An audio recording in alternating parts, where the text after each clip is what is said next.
دل منی، تنها دلیل زندگیم با تو هست که در دنیا جا دارم.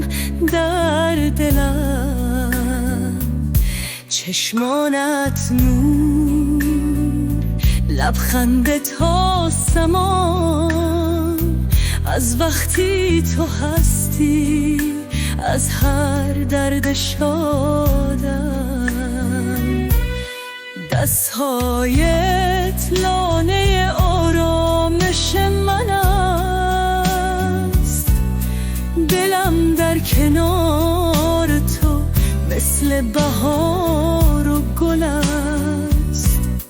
در هر نفس نامت در قلبم جاری،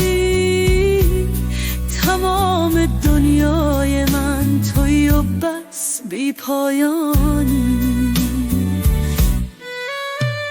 نه باد نه طوفان نه هیچ چیز دیگر نمیتواند از هم به پاشاند پیوند ما.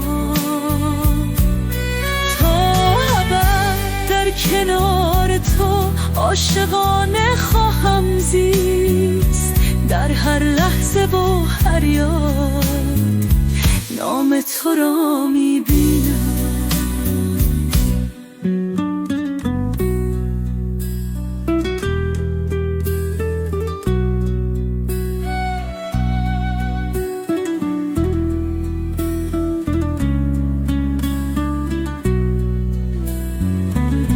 تو با منی در دل شبها و روزها، در کنار تو زندگی به رنگ رویای ماست.